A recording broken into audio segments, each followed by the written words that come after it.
a painting now. But yeah, if you guys have any questions, please feel free to start asking them now. Everything's getting hacked. Oh, there you go. Sombra.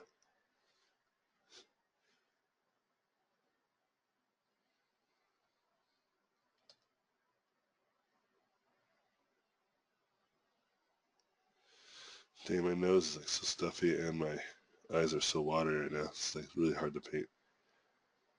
I'll figure it out though. I'll still be able to paint it.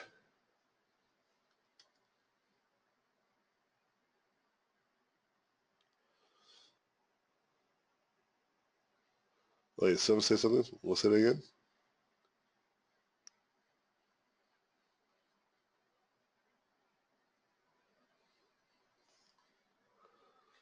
Are those color actions a plugin?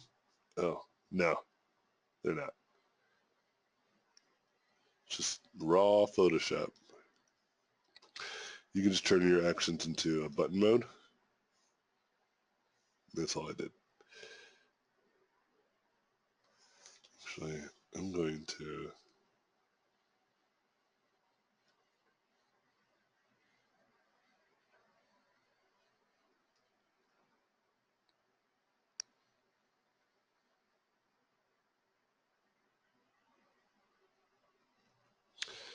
I'm going to do a much larger...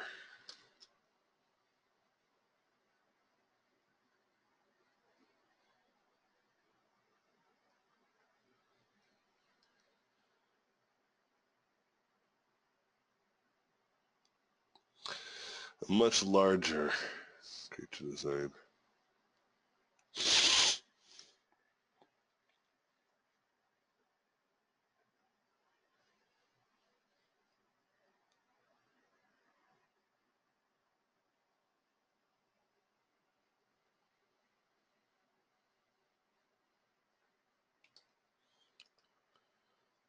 What's a good question? Sorry, I'm not looking at the chat.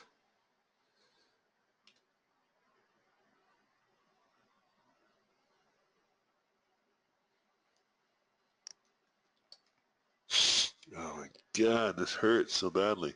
Here, let me go to chat. Basically, how do we get into the Robotpencil Facebook group?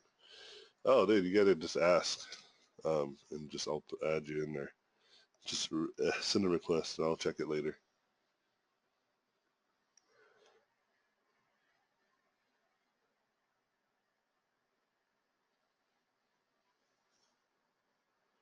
Wait, I'm sorry, say again?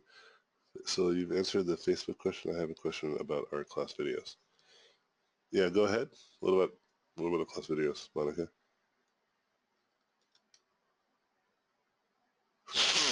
Oh my god, this hurts so badly. You can download them. They'll be up all day today. Here, hold on, I need to get like a tissue. But you can download them all today and stuff off the Dropbox. Give me 1 second.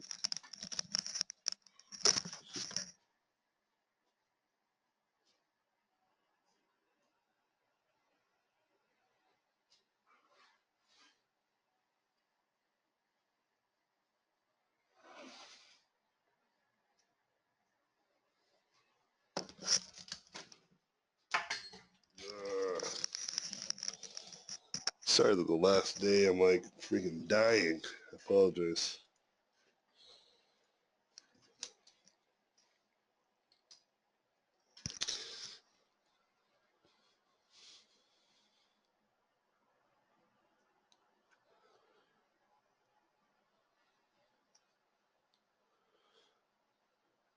Yeah, if you don't have access to it, because I'm going to change the stuff on Monday, the password and stuff.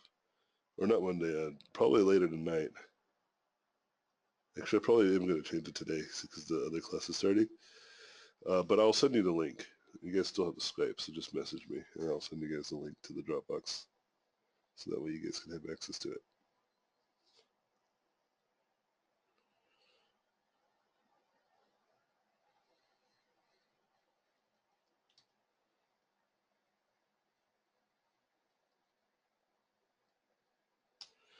No, it's alright. We'll end in 20 minutes. I'll fight through it.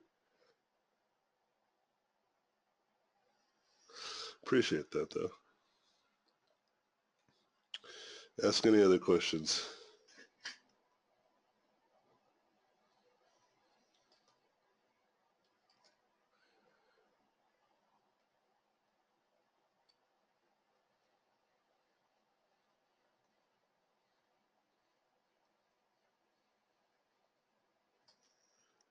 No?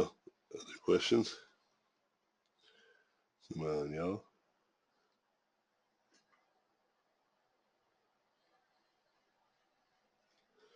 Yeah, you guys won't have access to the site anymore because the other class will start to get started, which means you just won't be able to see the video lessons.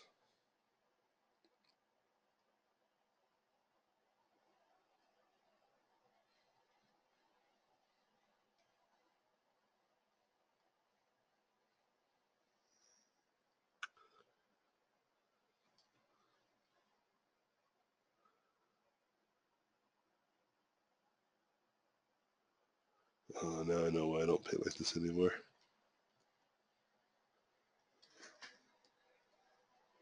So why don't I paint like this anymore? Now I know why. It takes too much time. There was a time where it was awesome though. Now it just takes too much time.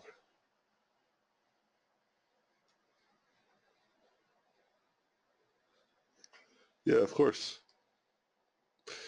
Did you want to host an event in Beijing?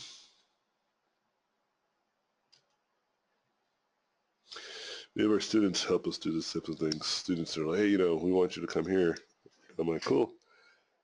And I'm like, well, what do you do about it? And they're like, what? What do you mean?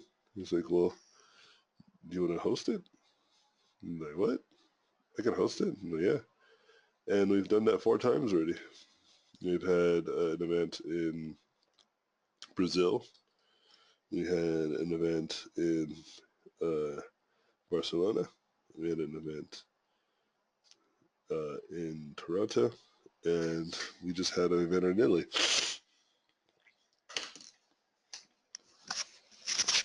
Hold on.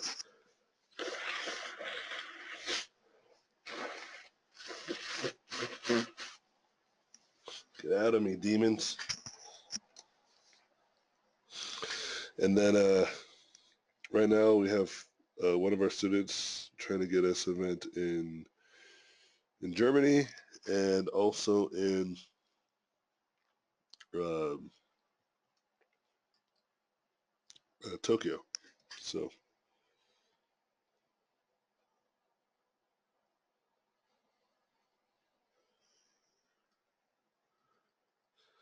okay, I'll come to Maryland. Make it happen.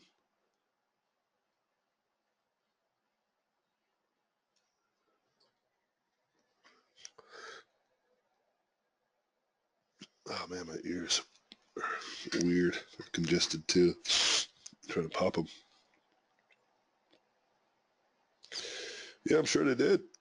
It's just, you know, it's just a matter of knowing the demographic, knowing how much it would cost to fly us out there, put us in a hotel, the cost of the workshop. That's it. Because we don't take any money. We don't ask for any payment. So all the cost is for the venue, for the hotel, and the flights, which is really affordable. We found that on average, all we need to do is sell about 50 to 60 tickets at about $150 price point. That usually covers the cost of everything. And any extra money that is made, you can keep to help run the next event or host parties that nobody has to really pay for. You can just show up and you can get a venue like a bar or something that we can just help party at.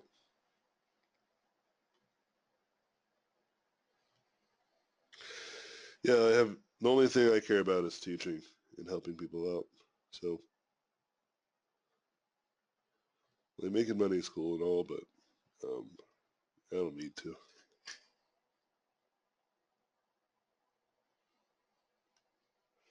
Especially if it's just about spreading the message and getting our names out there and stuff like that.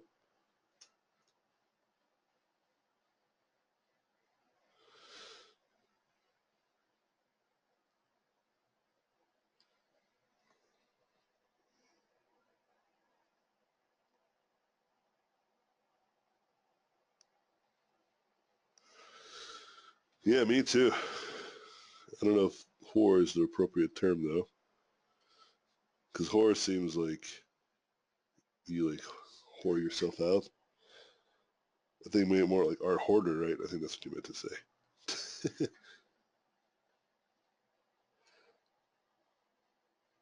Yeah, not whore. I'm a huge art whore. Like, I don't know if that's what you meant.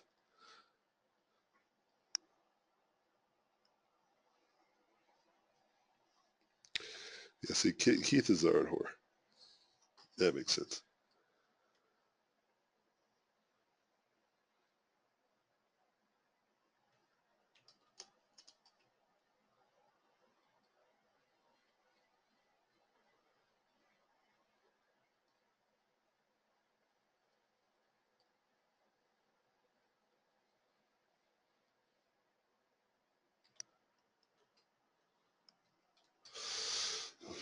And so the question was, artists in your opinion that you think are bad to study from?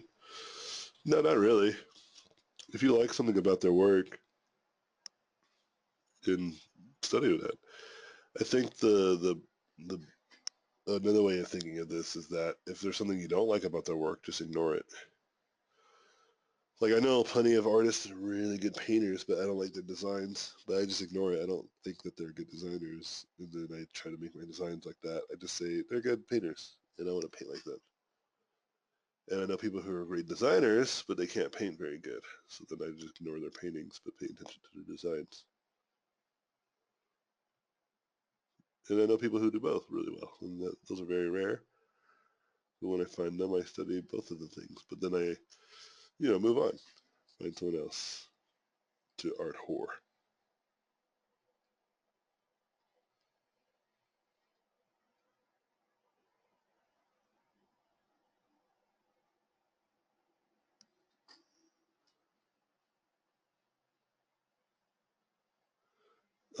That's the website will be available that long. The Dropbox link will be available forever. You just ask for it. I'll give it to you.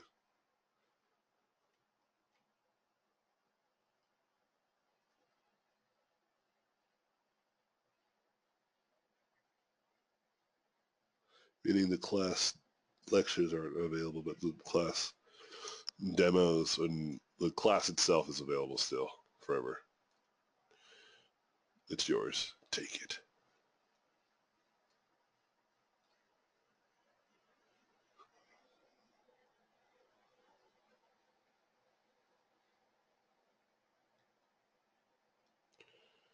Yeah, but I try to study one or two artists at a time, then I move on.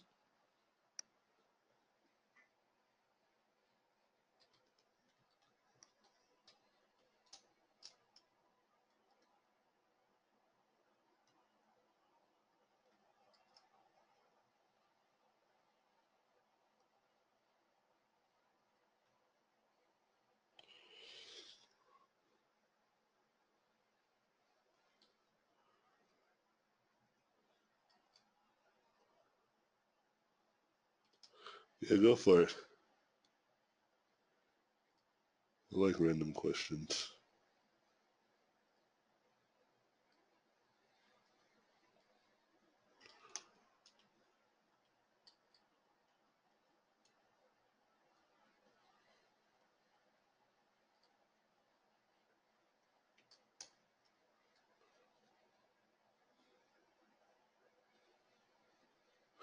Do I consider working with workspace jerks as a skill? Yeah, sure. Like learning how to deal with people just a general skill that you need to learn overall. How to handle yourself outside and inside work. Yeah, I agree. That takes some level of understanding. Like look at the whole Kickstarter fiasco that I've been dealing with, right? I'm dealing with people that are really, really pissed, and they have every right to be upset with how I may have dropped the ball with the Kickstarter, right? But they act like it's like I'm the only one, and like I'm the only thing that's really screwed up, and I should really, uh, you know, give up on it. It makes it seem like they want me to really, really fail, like truly like hit rock bottom, live in the streets kind of thing because of what I did. And the reality is like, what I did wasn't entirely uncommon, and also it wasn't like I put anyone out in the streets myself. It wasn't like one single person invested all that money. It was a series of 1,000, right? I mean, some of these people that are so angry only committed $30 to the Kickstarter, and they're like really, really upset. You know what I mean? And I had someone who committed $1,000 to the Kickstarter and asked for a refund, and I was like, okay, sure, I'll give it to you. And then they were probably the most reasonable person out of all the people. And if anyone had any kind of real complaint and really get mad, would probably be that person, right? Because they put a lot more money into it. But they're just like, no, it's cool. Like, I think I need the money to pay rent and like help out. Like, it'd be really helpful if I had it right now. And I was like, oh yeah, sure. And then these other people are like if they've only put $30 in or $50, and they're just like, oh, dude, you are a sham. Like, how dare you do this to people? And I'm like, I'm sorry, right? And I could have handled it many different ways. I could have been really aggressive. I could have been really like, fuck that, like fuck y'all, like I'm peacing, you know.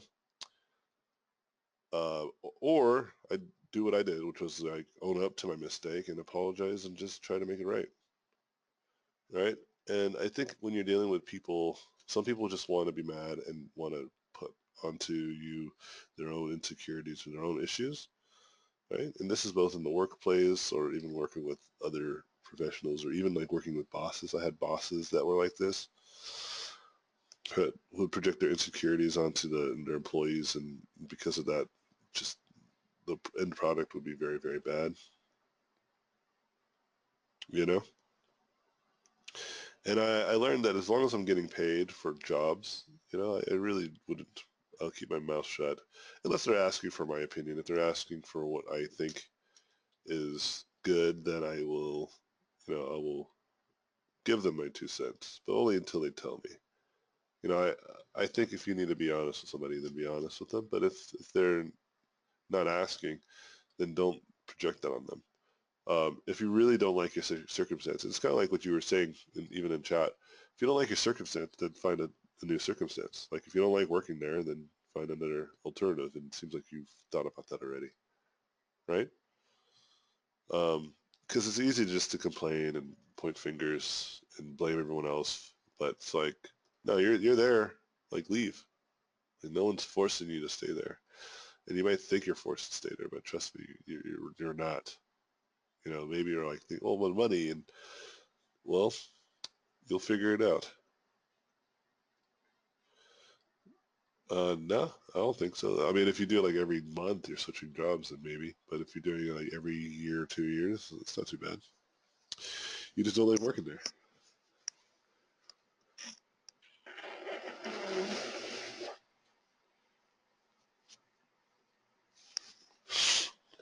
Yeah, that happens. And just because they don't know how to draw doesn't mean they can't give you meaningful insight. But I understand that complaint. I've had art directors who don't know anything about art, but then their art direction was really powerful.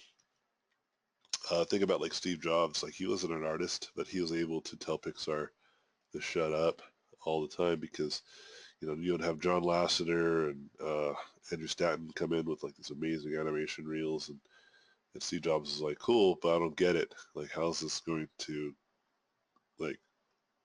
this going to communicate well to the audience? Like they don't care about your artsy fartsy stuff. And he's right. There's a very small percentage of people who give a damn about how the art was done, right? And we're that small minority. So sometimes producers might have the ability to see past like the art stuff and see the the monetary value. Um, Other times they don't. Other times they're just people that they're a boss, so they feel like they have to be a bossy, right? And you just got to recognize that and make a choice whether you want to stay there or not. You know. But it's like at the end, it's all you. Like you don't have to work anywhere. Like anytime like the first job I ever had, I felt stuck, and then when I got laid off, and ironically, my boss of that company reached out to me, and he's grown a lot, and he's made a #1 game, and I'm like, whoa, this is crazy. I'm very proud of him, his accomplishments, because I would have never thought that he would have made like a #1 game. But it shows that he's learned from his mistakes, and he's become a great leader now, finally. But when he was working with us, he wasn't. He was too submissive, and he took too much advice from too many external sources, and now he's making it a top-notch game, and it's great. But at the time, he wasn't so good, and I learned a lot from that, and I watched that, um, and then when that happened, I realized never again will I be a victim of my circumstance. Like basically, I don't want to let my circumstances dictate whether I can do something or not. And that's when I started really working towards being a better artist, becoming more well known, and it took time. Like I said, like I wasn't always a badass. Like Monica's been following me since 2010. That's like just right when I started to be considered a decent artist. Now 2010 makes more sense because 2009 I was probably still like just trying to get a job. In 2007 is when I first started drawing and painting. So there's no way it was 2009. 2010 makes sense.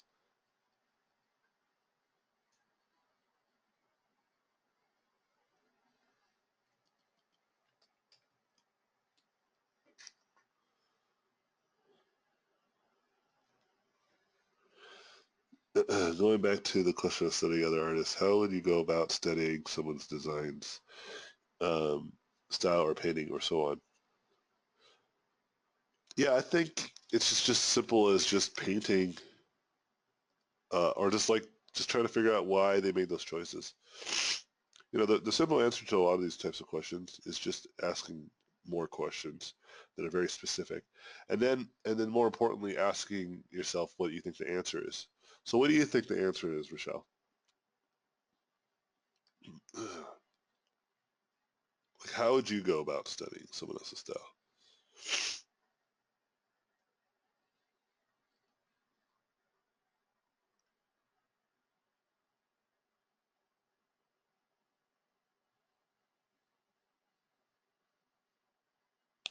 Or actually, I'm sorry, Rustan, Rochelle, or Rochelle, Rustan. Yeah. First, see if they have a tutorial. Exactly. But next, if they don't have a tutorial, what do you do next? Yeah, copy. That's one way. You try it out, and then if it doesn't work, then what are you gonna do? Right? You just keep trying new things. You know? I think a lot of times people are waiting to have like that. Like, well, what's like the right way of doing something? The right way is just to constantly grind it out. Consistency.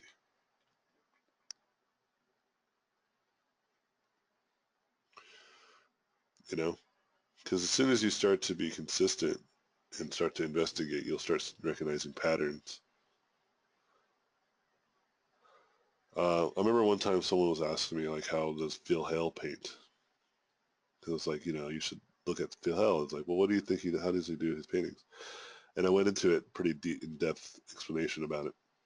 And then they were just like, how do you know this? Have you ever seen him paint? I was like, no, I've never seen him paint. And they're like, well, how do you know then he paints like that? Like, I don't think that makes sense if you've never seen him paint. And I was like, well, how do you think scientists put rockets on the moon if they've never been on the moon? How do you think scientists create medicine if they never knew that it was the cure in the first place? How do scientists know where to dig for more dinosaur bones? How do scientists know that there's other planets in their solar system? How do they know if they've never seen it, touch them, been there? How do we know? And he's like, oh, I get what you're saying.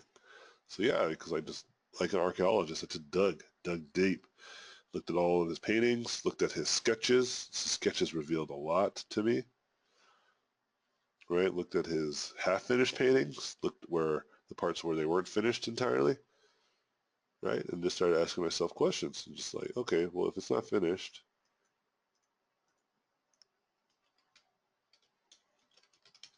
oh man, I did some painkillers just before class, and it's like hitting me like a freight train right now. It's awesome.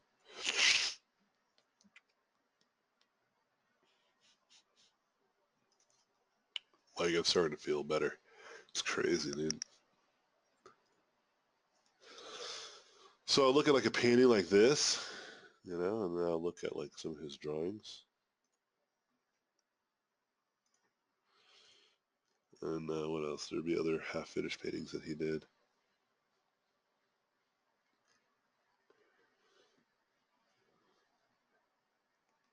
And there's a lot. There's a lot of evidence out there. So look at like skips like this, and I say, oh, okay.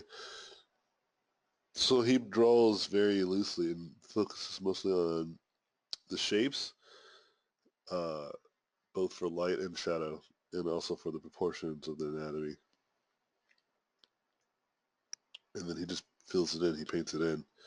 He paints, and if you look at his brush strokes, you can see like he paints very similarly. But there's definitely a control to his madness. He's not just doing it out of nowhere. He's considering where to lay his next mark. That's the kind of the allure of his artwork.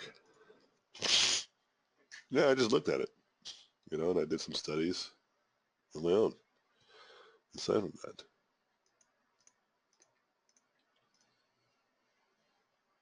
whoa,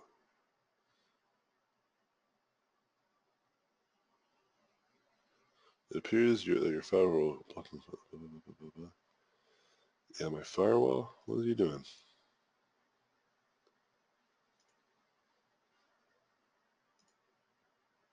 Oh, weird.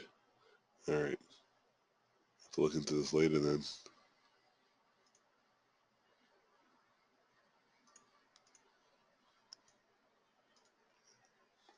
Anyway, was it helpful?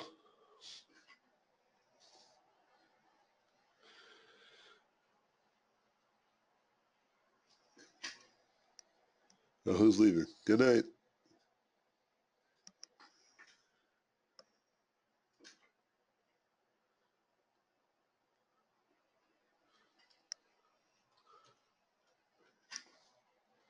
I'm glad it was helpful.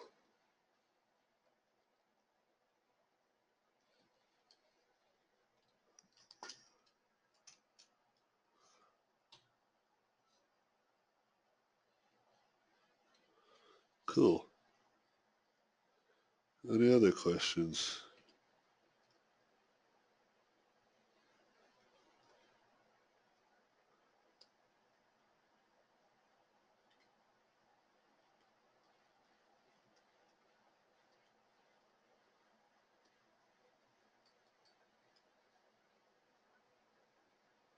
It's all right. Do your daughter get freaked with your creature designs? No, not really. In fact, I think the more she sees me paint them, the less she's being afraid of monsters and stuff. For instance, for Christmas or for Halloween, she wanted dressed up as a werewolf. She changed it right after she saw a Batgirl costume.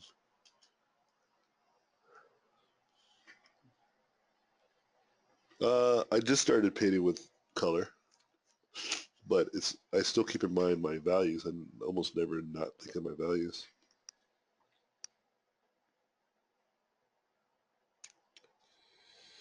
Uh, do you ever participate in artist challenge like Inktober? Um, no, they're great though. But I feel like you should just be painting all the time anyway. Like why wait until a month to start drawing all the time, every day? Just draw every day.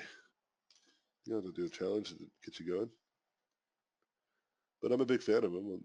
Whatever gets people started, I don't really care. I was thinking about that too. I was like, maybe I should make an event that's just called Draw every day and just post it online. Yeah, draw yearly. Oh, I'm gonna take that, Patrick. It's called every year you draw something every day.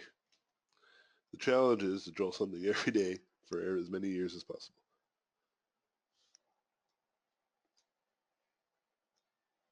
All right, yo, AJ, I'm in the next month's class and want to cater towards my other unique project. Yeah, go for it. I think you've already asked that. It's absolutely fine. Uh, Question is how to go about world building and coming up with stories. Just writing stuff down. Write down stuff. Write down what you think it could be.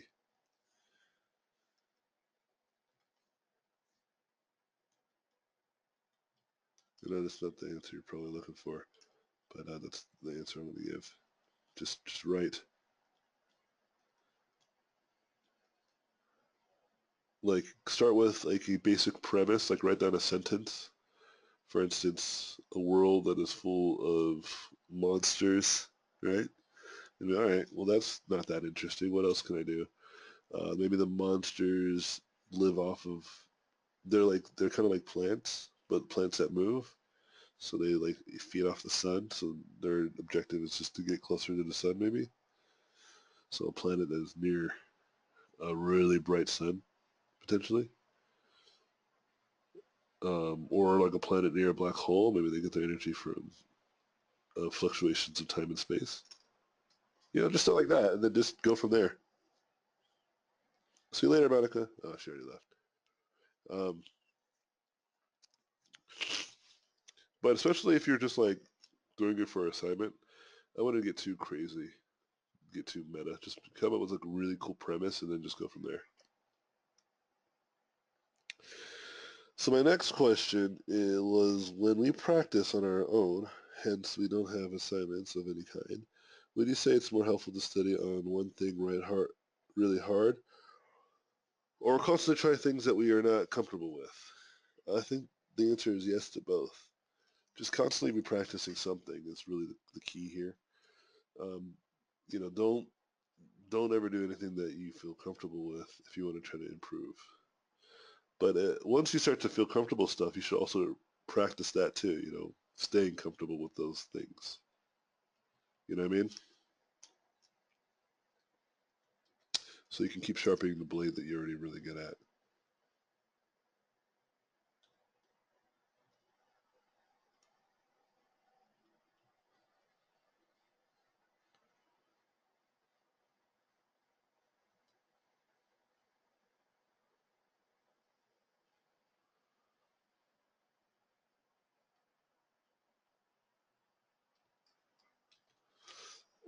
Sean, are you still in here?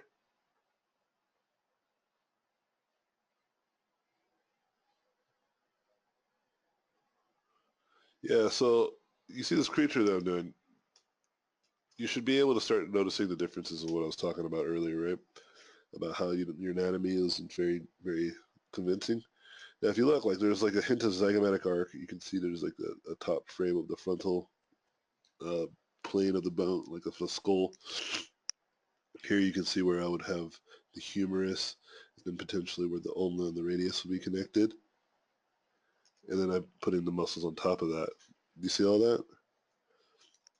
And then I'm just doing weird shit, like stuff right here. So like I'm saying maybe there's like these phalanges that are coming out of the humerus that are fanning out.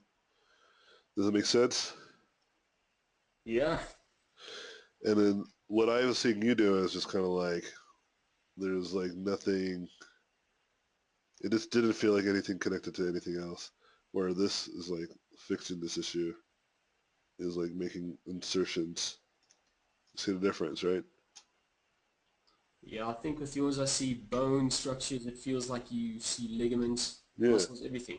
Yeah, where tendons could be. And Yeah. that's all I was trying to say. It's like, and I think when people ZBrush specifically is, I call it the lumpy anatomy problem. I see it all the time with people who just start doing ZBrush, including myself. It's a problem that I see in my own work. Okay. Oh, well, that's surprising. Hmm. Yeah, and so specifically whenever I go to ZBrush, it's just because it's hard to control hard and soft edges. And what I saw in Gio's work is he's kind of mastered that. So I want to take classes from him, and I think you should too, because Oh, because he is really good at understanding how to control that. So I've been taking a class really learning how to control it too, because I yeah, understand it. yeah, I just have a hard that's time controlling it, and I know with a lot of practice, because I've gotten better over the years, and I bet I don't need to take the class from him. I'm sure if I just keep practicing. But why do that when I can take a class from a master? yeah. Very much like you guys taking my class, right? Like a lot of the stuff Yeah, you guys can learn on your own for sure, but like if you trust me on this whole study a lot more than you try to finish your work, it's something that a lot of students are having a hard time believing. Um, but if you really trust me on that, you'll see huge improvements in your work. okay. Because I'm looking at this and I mean, I'm thinking, why do you even need ZBrush? That's Yeah, the other that's the point. But you have to be also really good at painting, right? So it thing. doesn't matter, is what I'm trying to get at. Like you just gotta get good at something, because you can achieve. Someone would also argue, why do we need painting when I can have a 3D model in every three Yeah, yeah, dimension, all the different in every three views and dimension? its And production. Yeah, yeah, and their argument would be also equally as justified. For me, I paint really quickly, and so I'm very competitive even with 3D modelers. But like the argument though is still that if I were to sculpt this, then I would also have something that would be potentially ready to go, even like it would be ready to be put yeah. into the game or to the movie, right? Because of How long model. would it take you to sculpt a creature like this in ZBrush though? Oh, Because for me, it takes, probably take me a day. yeah. Okay, well, a day is quick though. Day is I quick, mean, with that, and it wouldn't be as good, but it would be take me a day. If I really was trying to make it as just as good, it'd probably take me longer than a day. But the problem is I don't design well in ZBrush because the tool's still in the way. oh, okay. So I just need to sculpt more in it to get past that. And what I mean by Yeah, I the think it was, tools, yeah, what I mean by the tools in the way is like I'm like when I'm painting right now, I'm not even thinking about painting. I'm just like thinking about the creature mostly because painting at this point is like second nature to me, right? yeah. And Do you so also feel that you don't know how to do certain shapes in ZBrush? yeah, I it's mean, just just, yeah, it's just this simple, right? Like I could go in ZBrush to do something like what I just did right there, like just completely add a feature. It's just dramatically impossible, and yeah, make it good. Like this will take a while yeah, to do what I just did right there. You know, and yeah, ZBrush is getting better about it. But my point is that it's not there yet. yeah. It's tricky, but But there's no I'd reason why you say, can't learn both. I know ZBrush too. Right? You know what I mean? Like I dip in ZBrush all the time. yeah, I see guys like one of my favorite artists is, I can't remember his name now, Luca Nemolata. And I Yeah. really like his stuff, but there's this certain ZBrush element. I don't know how to explain it. You can just see that it's ZBrush. Yeah. That it's like a damn standard brush and all that, you can see from a mile away. That's why I started getting into painting more because you can do so many more shapes. Yeah. There's limitations, right?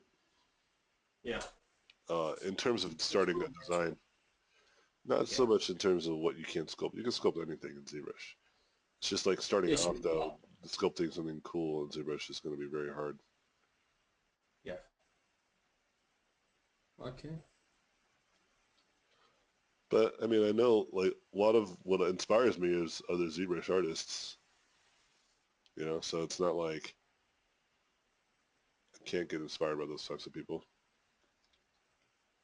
Yeah, and just by the way, I think Luca's work is amazing, obviously. Yeah. But yeah, for me, something like this, it's just so much cooler. I mean, it's sort of like traditional painting. I like it a lot more. Yeah, Looks a lot. there's something about that I truly like as well. That's why I keep doing it. Yeah, That's why I prefer it. So if you want to do it, then by all means, but you have to also be prepared to start competing against some heavy hitters, yeah, including those who can do things in ZBrush. So you just got to be able to bring something that they can't. Really, that's what it comes down to. And yeah. what The I stuff do in my is speed and quality. yeah, So what I bring is speed and quality. I can do things really quickly and they're relatively well painted, and they're also well designed. But again, it took me many years to do that, right? And I'm not saying that it will take you guys many years. It's just don't be distracted by like my skill because it's like it's earned, and there's no reason why you guys can't earn it either. And I don't think it'll take you guys as long as I did either. Like it might have taken me 10 years for you starting where you're at right now at the skill level that I see. maybe like 2 or 3 more years, maybe less than that even, maybe like 2 years, you could probably You reach feel the like same quite quality young. as mine. Yeah. But at that point, I might be at a different level 2 years from now. But like to catch up to where I'm at right now, I don't think it'll take that long.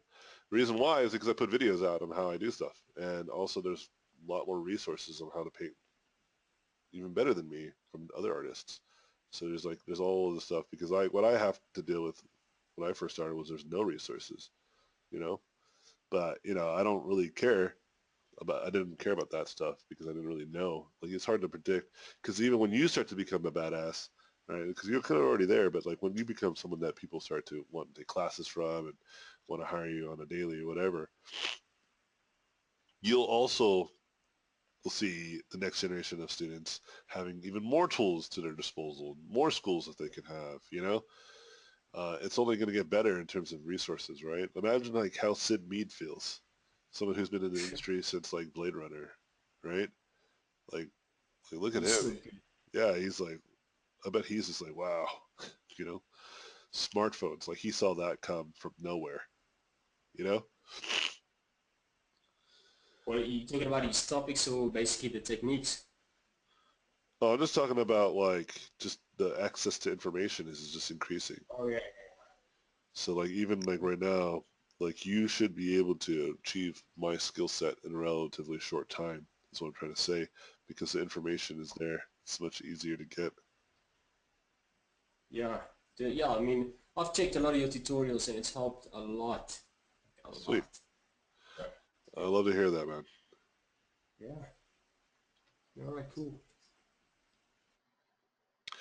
Yeah, but nothing has changed in terms of just learn your goddamn anatomy. That's like true no matter what you do with your tools, whether it's Yeah. ZBrush or Photoshop. Like if you learn your anatomy, your creature slash character designs will be pretty unstoppable. Like I Yeah, the still thing is, have I actually do know anatomy. I don't think I knew how to bring them together, like human anatomy to creature anatomy. no, you don't know your anatomy. Always go on the. Remember I told Inosha, like always caution on the side that you actually don't know. That's like the worst thing you can do for yourself is assume that you do know something. Like is that Mark Twain quote? Like it's not uh it's not what you don't know that's dangerous, right? It's not the act of not knowing things that's dangerous. It's the act of knowing something for certain but being wrong. That's what's dangerous. I see. Yeah. So you think you know something for certain, but being absolutely wrong, that's more dangerous than not knowing anything at all. Because if you Okay. truly believe that you knew your anatomy, then you're never going to really investigate more, right? You're going to be, well, I already know. I already know how to paint my materials, like what Inocho was saying, right? And I was like, no, you don't. No, I'll take your word for it, Yeah. definitely. The thing is, I went through so Like, many books, you just assume if you've done George Bridgman and all of these guys, you think that gives you, I think, license to know everything, yeah. but it doesn't work like that. Let's be clear. Like, I don't even know all of my anatomy. So, and if I don't even know all my anatomy, I'm telling you that you don't know your anatomy, you got to take my word for it, right? Like, No, I truly have a hard time with a lot of secondary and tertiary anatomy. That's very true. My primary is pretty good, but even that can be perfected, you know? Like, I know that for certain. I just know enough to convince people to think that I know a lot. I just Right? for interest sake, which tertiary forms are you talking about? Because I'm looking at your anatomy and I don't see anything wrong with it. Even like the small muscles, they look good. They look So it's solid. all illusion. Because Yeah. I'm banging off the primary ones and primary skeleture structure. I'm just all Okay. tricking you to think that I know 100% of my anatomy. I do not. Because people that know more than me will be able to spot my anatomy and be like, you don't know enough anatomy. But I know enough. I'm on the higher tiers. Could you explain how? How to do what? Yeah, I gotta go.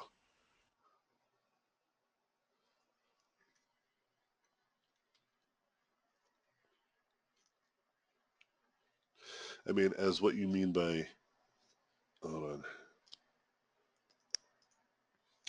I mean, as what you mean by what you don't know, as in the mistakes you were talking about. Like, how do you not know? How do you know what you don't know? Well, by looking at other people that clearly are better than you and being like, oh, my work's not as good as theirs. Why not? And then that's how you start to know that you don't know things. And then, like for instance, I just know that I don't know secondary. I can't name them. The fact that I can't name them, and I know that they're there, I can't name them. Right? I can name the major ones, the biceps, and I can understand the two parts of the biceps and how they look, but I can't name the secondary threads of the biceps and the ligaments.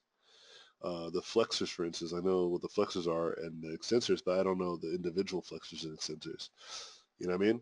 And I don't know the ones that go between. The muscles in the back, right between your deltoid, traps, and lats, there's all these muscles that are found in your scapula that help control the rotation of your shoulder joint, and also the pull helps assist like the pull from every angle for your lats and your traps. I don't know any of those muscles' names. So just learning those muscles' names will be a huge step because then I can start to understand what their function is on a next level. Because learning names of stuff means that you put some effort into understanding what they're about, why they're there, and where their location is, right? Like the fact that I know what Texas is, I can also have some idea of how to draw Texas, even if it's not 100% accurate, right? That's closer because I know what Texas is. But then, like, if you say like something like one of the middle states, I can't really name any of them right off the top of my head, or even ones that I can name, like Minnesota.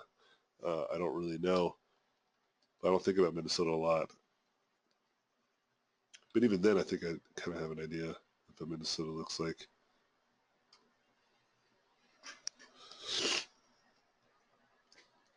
But knowing just the names of stuff gives your mind some sort of geography. It's back to what I was saying before, like don't just have abstractions in your mind, right?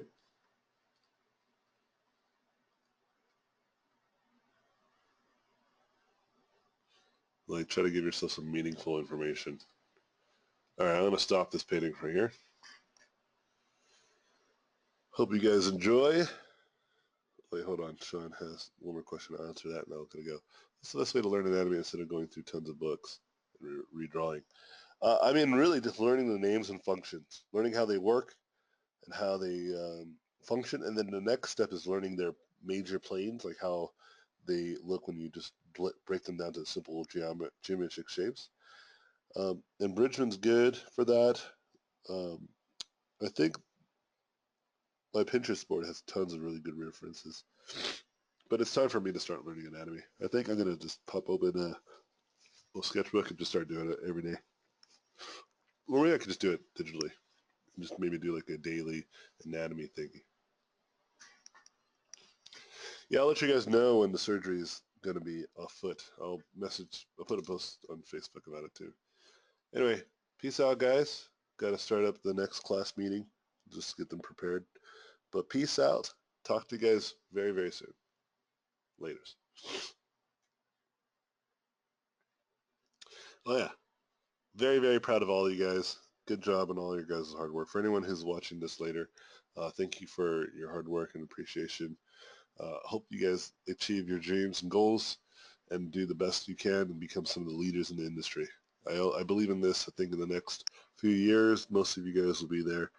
Already the students that I had years ago are already doing that, and I think you guys can too. So keep it up and stay in touch with each other and stay in touch with me. Laters. Appreciate it. Please subscribe to watch more in the future. If you like the video, I would appreciate a thumbs up. If you like this content, you can go to my website, robotpencil.net, where you can find mentorships, tutorials, and a Patreon to get more exclusive content. Thanks again, and I'll see you guys in my next videos.